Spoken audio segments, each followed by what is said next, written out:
Transform your dreams into reality with the guarantee of assured placement and highest salary package. Admissions open at Francis Xavier Engineering College, the best institution situated in the heart of Tirunelveli.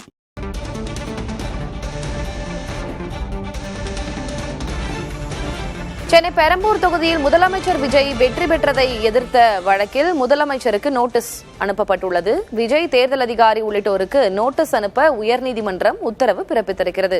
Perambur தொகுதி திமுக வேட்பாளர் RT Sekar தொடர்ந்த வழக்கு 2 வாரங்களுக்கு ஒத்தி வைக்கப்பட்டிருக்கிறது. அண்மை செய்தி. சென்னை பெரம்பூர் தொகுதியில் முதலமைச்சர் விஜய் வெற்றி பெற்றதை எதிர்த்து வழக்கு தொடரப்பட்டிருந்தது. இந்நிலையில் இது தொடர்பாக முதலமைச்சர் விஜய் தேர்தல் அதிகாரி உள்ளிட்டோருக்கு நோட்டீஸ் அனுப்ப உயர்நீதிமன்றம் உத்தரவு பிறப்பித்திருக்கிறது. பெரம்பூர் தொகுதியில் திமுக வேட்பாளராக களம் கண்ட ஆர்டி சேகர் தொடர்ந்த இந்த வழக்கு 2 வாரங்களுக்கு ஒத்திவைக்கப்பட்டிருக்கிறது.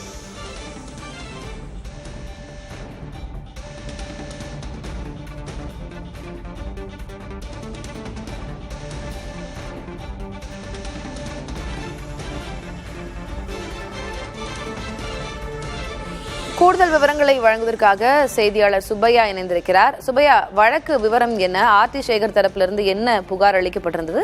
தற்போது உயர்நீதிமன்றம் பிறப்பித்திருக்கக்கூடிய உத்தரவு என்ன?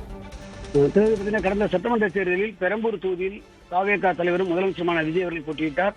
அவர் 53,715 வாக்கு வித்தியாசத்தில் வெற்றி பெற்றார். முதலமைச்சர் விஜய் வெற்றி பெற்றதை எதிர்த்து திமுக சார்பில் போட்டியிட்ட ஆர்டி சேகர் 66,650 வாக்குகள் பெற்றிருந்தார். பெரம்பூர் தொகுதியில் முதலமைச்சர் விஜய் வெற்றி பெற்றை எதிர்த்து ஆர்டி சேகர் மற்றும் தொகுதி வாக்காளரான தினேஷ், லட்சுமி நாராயணன் ஆகியோர் உயர்நீதிமன்றத்தில் ஏற்கனவே தேர்தல் வழக்கு தாக்கல் செய்திருந்தார்கள். இதில் திமுக வேட்பாளர் ஆர்டி சேகர் தாக்கல் செய்த வேட்புமனுவில் முதலமைச்சர் விஜய் தனது வேட்புமனுவில் முன்னுக்கு பின் முரணான தகவலை வழங்கியிருப்பதாகவும், சொத்து விவரங்கள் மற்றும் வழக்கு விவரங்கள் முறையாக தெரிவிக்கப்படவில்லை என்றும், எனவே முதலமைச்சர் விஜய் வெற்றி பெற்றதை செல்லாது என்று அறிவிக்க வேண்டும் என்று கோரியிருந்தார். இந்த வழக்கு நீதிபதி லட்சுமி நாராயணன் முன்பு விசாரணைக்கு வந்தது.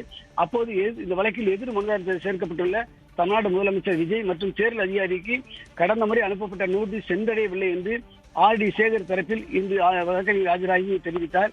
இதனையடுத்து முதலமைச்சர் விஜய் மற்றும் தேர்தல் அதிகாரி உள்ளிட்டோருக்கு மீண்டும் புதிதாக நோட்டீஸ் அனுப்புமாறு உத்தரவிட்ட நீதிபதி இந்த வழக்கின் விசாரணை 2 வாரத்துக்கு தள்ளியிருப்பதாக உத்தரவிட்டுள்ளார். திலகவதி, விவரங்களுக்கு நன்றி சுப்பையா. தேர்தல் வழக்கில் முதலமைச்சர் விஜய்க்கு நோட்டீஸ் அனுப்ப உத்தரவு பிறப்பிக்கப்பட்டிருக்கிறது. பெரம்பூர் தொகுதி வெற்றிக்கு எதிராக தொடரப்பட்ட வழக்கில் திமுக வேட்பாளர் ஆர்டி சேகர் தொடர்ந்த வழக்கில் இந்த உத்தரவு பிறப்பிக்கப்பட்டிருக்கிறது. மேலும் இந்த வழக்கு 2 வாரங்களுக்கு ஒத்திவைக்கப்பட்டிருக்கிறது. Transform your dreams into reality with the guarantee of assured placement and highest salary package. Admissions open at Francis Xavier Engineering College, the best institution situated in the heart of Tirunelveli.